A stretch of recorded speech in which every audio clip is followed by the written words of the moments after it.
Hello बच्चों, स्वागत है आप सबका हमारे इस नए लेक्चर में pair of linear equations in two variable में। और बच्चों, आप सबको याद होगा कि अभी तक हम एक्सरसाइज 3.1 स्टार्ट कर चुके थे, जिसमें कि हमने 3 सवाल बनाए थे। उसके पहले की जो रेलेवेंट थ्योरी है कि किस तरीके से वर्ड प्रॉब्लम्स को अप्रोच किया जाता है, पैरेलल लाइंस, कोइंसिडेंट लाइंस और इंटरसेक्टिंग लाइंस में क्या कंडीशंस होती हैं, कंसिस्टेंट पेयर और इनकंसिस्टेंट पेयर क्या होता है, ये सारा थ्योरेटिकल पोर्शन हमने देखा है और इसी का एप्लीकेशन एक्सरसाइज 3.1 पे चल रहा है। आज के लेक्चर में हम जो बचे हुए सवाल हैं एक्सरसाइज 3.1 के, वो बढ़िया से कंप्लीट करेंगे और उसके बाद अपना पोर्शन आगे लेकर चलेंगे। सो बच्चों, जो क्वेश्चन नंबर 4 हमारे पास दिया हुआ है एक्सरसाइज 3.1 में, 3 क्वेश्चन हम बना चुके हैं। क्वेश्चन नंबर 4 हम देखते हैं। एक्सरसाइज 3.1 हम अभी करेंटली सॉल्व कर रहे हैं, तो मैं हेडिंग डाल देता हूँ एक्सरसाइज 3.1 और इसका हमको देखना है क्वेश्चन नंबर 4।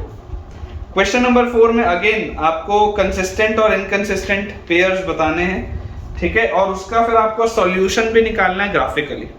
मतलब कि आपको बताना है कि जो पेयर्स आपके पास दिए हैं ये कंसिस्टेंट है या ये इनकंसिस्टेंट है, ठीक है। मतलब कि क्या इनमें सॉल्यूशन पॉसिबल है या सॉल्यूशन पॉसिबल नहीं है, और अगर कंसिस्टेंट होंगे तो फिर आपको उसका सॉल्यूशन भी बताना है ग्राफिकली, ठीक है। ये अपने पास सवाल दिया हुआ है, if consistent obtain the solution graphically, this is the question. So इसका बच्चे जो फर्स्ट हमारे पास पार्ट है, ठीक है, इसका जो फर्स्ट पेयर हमारे पास दिया हुआ है that is x plus y equal to 5 और सेकेंड हमारे पास इक्वेशन दिया हुआ है 2x plus 2y equal to 10।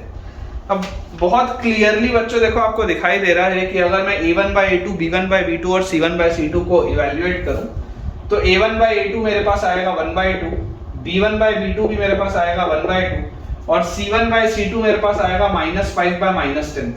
Clearly आप देख सकते हैं कि तीनों रेशियो सेम। तो अगर तीनों रेशियो सेम है, इसका मतलब ये जो दोनों इक्वेशंस होंगे ये इक्विवेलेंट इक्वेशंस होंगे। मतलब कि जो लाइन पेयर होगा वो कंसिस्टेंट लाइन पेयर होगा, कोइंसिडेंट लाइंस आपके पास होंगी और इसके इनफाइनाइट सॉल्यूशंस होंगे, ठीक है। इसका मतलब क्या है कि इसके इनफाइनाइट सॉल्यूशंस होंगे, ये कंसिस्टेंट है। और कोइंसिडेंट लाइंस का मतलब क्या होता है? कोइंसिडेंट बच्चों लाइंस का मतलब होता है कि दोनों लाइंस एक दूसरे के ऊपर होंगी। तो अगर मान लीजिए आपको इसका ग्राफ बनाना हो तो ग्राफ बनाने के लिए तरीका क्या है, आप इसे ध्यान से देखें, ठीक है। अब आप अगर इसका बच्चों ग्राफ बनाना चाहते हैं, मैं छोटे में आपको बता देता हूं, आप ढंग से इसको अपने पास खुद नोटबुक में बना के देखिएगा। आप जरा सोच के देखिए, जब आप x की वैल्यू को 0 रखेंगे तो x की वैल्यू जब 0 आप रखेंगे तो y की वैल्यू 5 होनी चाहिए। ये बात तो आती है समझ में, क्योंकि LHS और RHS मैच होना चाहिए। और जब आप x की वैल्यू को 5 रखेंगे तो y की वैल्यू 0 आएगी। जब मैं x को 5 रखूंगा तो y 0 आएगा, ठीक है। तो यहां से बच्चों आप देखिए, ये दिस इज 1 2 3 4 5, 1 2 3 4 5। तो आप देखिए बच्चों, आपके पास है 0,5, तो 0,5 आपके पास यहाँ पे आएगा पॉइंट, एंड फिर है 5,0, 5,0 आपके पास यहाँ पर आएगा। इसका मतलब ये जो स्ट्रेट लाइन होगी, ये देखिए मैं डॉटेड लाइन से ज्वाइन किया हूँ, इसको अब मैं आगे ऐसे एक्सटेंड भी कर सकता हूँ, ऐसे पीछे भी मैं इसको एक्सटेंड कर सकता हूँ। आप स्केल से बनाइएगा, अच्छे से बनेगा। और जो चीज आपको समझ में आनी चाहिए कि दोनों लाइंस यही होंगी, बिकॉज इक्वेशंस तो सेम है ना, इक्विवेलेंट इक्वेशंस है, दीज आर बेसिकली और इक्विवेलेंट इक्वेशंस, मतलब कि दोनों इक्वेशन सेम है ना, डिपेंडेंट पेयर जिसको आप बोलते हैं। और इसके आपको सॉल्यूशंस कितने मिलेंगे, तो इसका आपको इनफाइनाइट सॉल्यूशंस मिलेंगे। इसके आपको बच्चों इनफाइनाइट सॉल्यूशंस मिलेंगे। मतलब जैसे जैसे आप x और y की वैल्यूज जैसे जैसे आप x बदलते जाएंगे y आपको बदलते जाएगा। इस लाइन पर लाई करने वाले सारे पॉइंट्स इसके सॉल्यूशन होंगे। इस लाइन पर लाई करने वाले सारे पॉइंट्स, मतलब 0,5 5,0 1,4 4,1 2,3 3,2, ये सारे पॉइंट्स इस पर लाई करेंगे, ठीक है। आप ग्राफ पे बना के देखिएगा। सेकेंड बच्चों हमारे पास जो पेयर दिया हुआ है, सेकेंड पेयर हमारे पास लिखा है x minus y equal to 8 और फिर दिया हुआ है 3x minus 3y equal to 16। अब देखिए बच्चों, जैसे आप इवेल्युएट करेंगे तो a1 by a2 आपके पास आएगा 1 by 3, b1 by b2 आपके पास आएगा -1 by -3, ये दोनों तो सेम। लेकिन c1 by c2 आपके पास आएगा -8 by -16, ये इसके बराबर नहीं है। तो आप सब इस बात को जानते हैं कि जब a1 by a2 और b1 by b2 बराबर हो लेकिन वो c1 by c2 के बराबर ना हो, तो इस केस में जो लाइंस होती हैं, ये लाइंस होती हैं पैरेलल, और पैरेलल लाइंस का कोई भी सॉल्यूशन नहीं होता, उसमें कोई भी कॉमन पॉइंट नहीं है। इसका मतलब दिस सिस्टम इज इनकंसिस्टेंट, और अगर बच्चों ये इनकंसिस्टेंट है तो इसमें सॉल्यूशन निकालने की जरूरत आपको नहीं। इसके बाद हम थर्ड वाला देखते हैं। थर्ड हमारे पास बच्चों दिया हुआ है 2x plus y, 2x plus y minus 6 equal to 0, और फिर दिया हुआ है 4x minus 2y minus 4 equal to 0। ये हमारे पास दो इक्वेशंस थी। अगेन अगर हम इसको ऑब्जर्व करें अच्छे से तो हमें जो चीज समझ में आती है वो क्या है कि a1 बाई a2 हमारे पास है 2/4, b1 बाई b2 हमारे पास है 1 बाई माइनस 2, और c1 बाई c2 हमारे पास है -6 बाई -4। हालांकि इसको निकालने की जरूरत नहीं है, क्योंकि यहीं पर मुझे दिखाई दे रहा है कि a1 बाई a2 और b1 बाई b2 तो सेम नहीं है, ये हाफ है, ये माइनस हाफ है, both of them are not same. इसका मतलब जो आपकी लाइंस होंगी, the lines will be intersecting lines, और इंटरसेक्टिंग लाइंस का बच्चों कितना सॉल्यूशन होता है, तो इसका होता है यूनिक सॉल्यूशन। और क्योंकि इसका सॉल्यूशन आ गया, इसका मतलब ये जो लाइन पेयर होगा, this line pair will be consistent. इसका जो लाइन पेयर होगा, this line pair will be consistent. तो यहां से हमारे पास देखिए क्या चीज आ जाती है, यहां से हमारे पास आ जाता है कि अगर अब आपको इसका सॉल्यूशन बताना है तो आपको ग्राफिकल सॉल्यूशन बताने बोला जा रहा है। मैं आपको हमेशा पहले बोलता हूं कि आप पहले अलजेब्रिकली सॉल्व करिए और उसको फिर आप ग्राफिकली एनालाइज करिए कि सेम आ रहा है या नहीं। तो जैसे आप इन दोनों इक्वेशंस को सॉल्व करेंगे तो देखिए पहले वाले इक्वेशन से आप y की वैल्यू लिखिए, तो फर्स्ट वाले इक्वेशन से y की वैल्यू क्या आएगी, y की वैल्यू आ जाएगी 6 माइनस 2x, 6 माइनस 2x, ये आ गई y की वैल्यू, और इसको आप उठा के डाल दीजिए दूसरे इक्वेशन में। तो दूसरे इक्वेशन में जैसे ही आप इसको उठा के डालेंगे तो आपके पास आ जाएगा 4x minus 2 into Y, Y की जगह आ जाएगा 6 माइनस 2x, और उसके बाद minus 4, this is equal to 0। तो यहां से अपने पास आ जाता है 4x minus 12 plus 4x minus 4 is equal to 0। तो ये हमारे पास आ गया 8x minus 16 is equal to 0। तो x की वैल्यू आ जाती है 2, और अगर बच्चों x की वैल्यू हमारे पास 2 आ जाती है तो यहां से y की वैल्यू हमारे पास आ जाएगी 2 इंटू 2 4 होता है, तो 6 माइनस 4 मतलब कि x की वैल्यू 2 और y की वैल्यू 2 इसका सॉल्यूशन है, 2,2 इसका सॉल्यूशन है। और अगर हमें इसे ग्राफिकली एनालाइज करना है तो हम इसको ग्राफिकली बच्चों एनालाइज कर सकते हैं। देखिए ग्राफिकली एनालाइज करने के लिए आपको कुछ पॉइंट्स निकालने पड़ेंगे, ठीक है। तो यहाँ पर देखिए जो आपके पास पहला इक्वेशन, फर्स्ट वाले इक्वेशन में आप जरा सोच के देखिए, जब आप x को 0 रखेंगे, x को जब आप 0 रखेंगे तो y की वैल्यू आपको 6 आएगी, तो 0,6 एक पॉइंट आ गया। और जब मैं x को 1 रखूंगा, x को जब मैं 1 रखूंगा तो 6 माइनस 2, y की वैल्यू मेरे पास आएगी 4। तो मुझे दो पॉइंट्स तो इसके मिल गए, कौन कौन से, 0,6 और 1,4। इसको अपन प्लॉट करते हैं, ठीक है। ये अपने पास आ गया 1 2 3 4 5 6, ये आ गया 0,6 और 1,4, तो 1,4 अपने पास आ गया यहाँ पे कहीं, ठीक है। 0,6 और 1,4 हमने प्लॉट कर लिया। और उसके बाद अगर मैं इस दूसरे वाले इक्वेशन को देखूं तो इस दूसरे वाले इक्वेशन में बच्चों आप देखो क्या लिख सकते हो, आप लिख सकते हो 4x is equal to 2y plus 4, ठीक है। यही अपने पास इक्वेशन दिया हुआ है, एक बार चेक कर लेता हूं मैं दोबारा, 4x is equal to 2y plus 4। तो जैसे आप यहां पर देखेंगे तो आप देखिए अगर आप x की वैल्यू को 0 रखते हैं, x की वैल्यू को अगर आप बच्चों 0 रखते हैं तो आपके पास y की वैल्यू क्या आएगी, y की वैल्यू -2 आएगी, मतलब एक पॉइंट तो आपके पास आ गया 0,-2। और अगर आप y की वैल्यू को 0 रखते हैं तो y की वैल्यू को 0 रखते ही x की वैल्यू आपके पास आएगी 1, तो आपके पास अगला पॉइंट आ गया 1,0। कोऑर्डिनेट्स कैसे निकालते हैं आपने बेटा पढ़ा हुआ है, ये बेसिक सी चीज है, क्लास 9th में भी हम पढ़ते हैं, और बेसिक कोऑर्डिनेट ज्योमेट्री आपको पता ही है। अगर फिर भी आपको कोई डाउट है कोऑर्डिनेट्स में कैसे लिख रहा हूं तो आप मुझसे कमेंट्स में ये चीज पूछ सकते हैं, मैं आपको और वो इलैबोरेट कर दूंगा। तो हमारे पास यहाँ पर पॉइंट आता है 0,-2, तो 0,-2 तो आ गया यहाँ पे ये वाला पॉइंट, और फिर आता है 1,0, तो 1,0 आ गया यहाँ पे। मतलब कि हमारे पास जो पहली वाली लाइन थी ये वाली, this was the first line, second line है हमारे पास ये वाली, this is the second line. तो क्लियरली आपको दिख रहा है कि इंटरसेक्ट तो हो रही है, और इंटरसेक्ट का आपको पॉइंट भी पता है कहाँ पे इंटरसेक्ट होना है, 2,2 पे। तो देखिए अपन ने तो फ्री हैंड से बनाया है, लेकिन रफली आपको दिखाई दे रहा है कि ये 2,2 पे ही इंटरसेक्शन इसका आ रहा है, फ्री हैंड से मैंने बनाया है इसलिए। तो आप इसको बच्चों एक बार अच्छे से नोट डाउन कर लीजिए, अपन इसको अच्छे से क्लियर करते हैं। इसका एक फोर्थ पार्ट और बचा है, वो भी जल्दी से बनाते हैं। इस सवाल का बच्चों जो लास्ट पार्ट हमारे पास दिया हुआ है, फोर्थ पार्ट, उसमें दिया है 2x minus 2y minus 2 equal to 0, और अगला हमारे पास दिया हुआ है 4x minus 4y minus 5 equal to 0। ये हमारे पास दो लाइन पेयर्स दिए।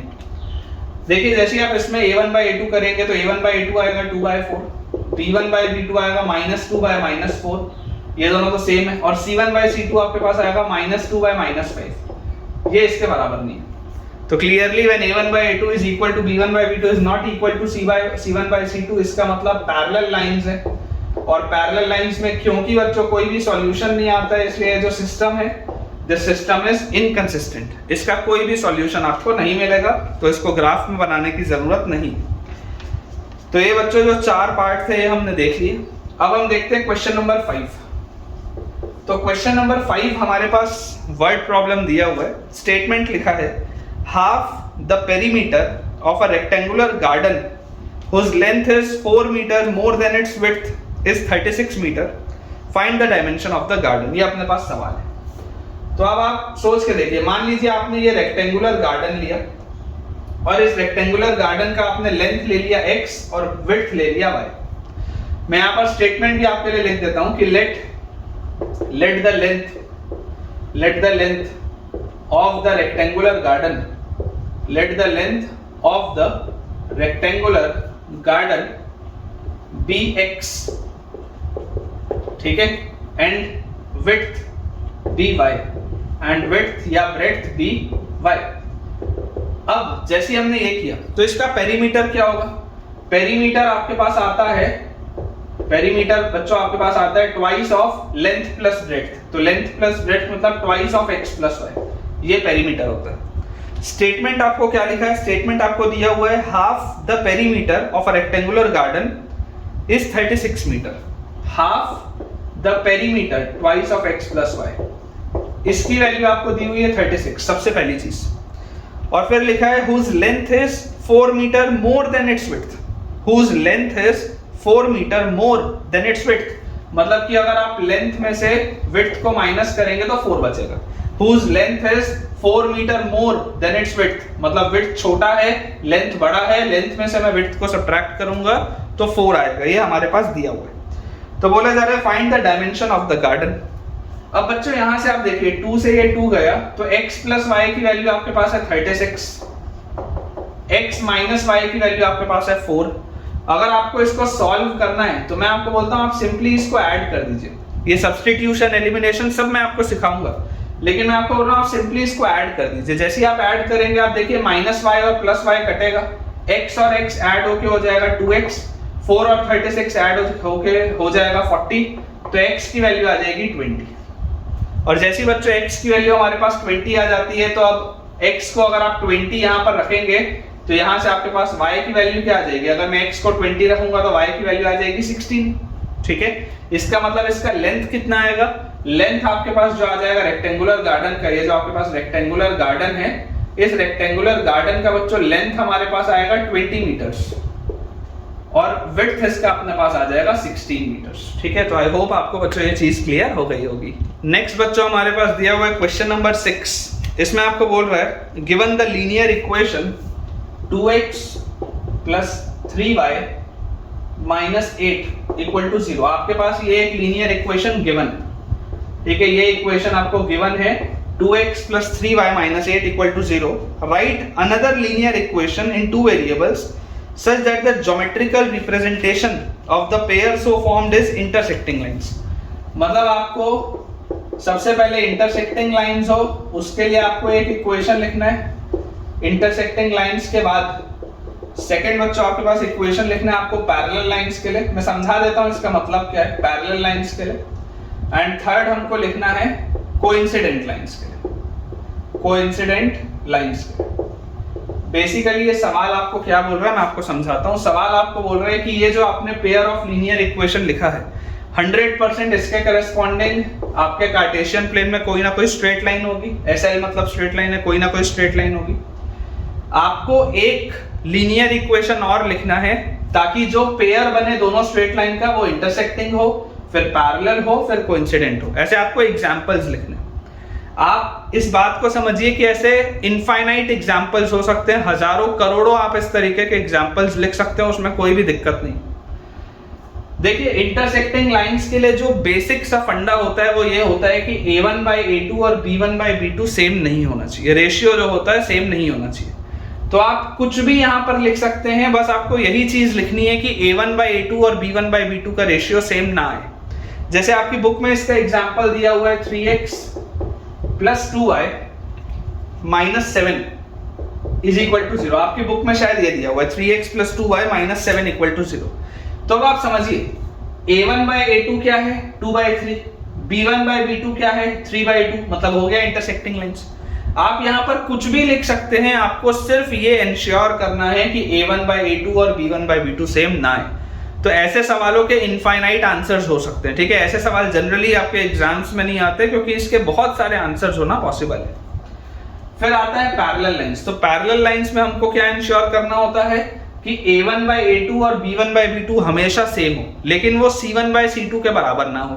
तो इसने आपके पास जो एग्जांपल लिखा हुआ है वो लिखा हुआ है 2x + 3y - 12 = 0। ये आपके पास एग्जांपल लिखा है बुक में।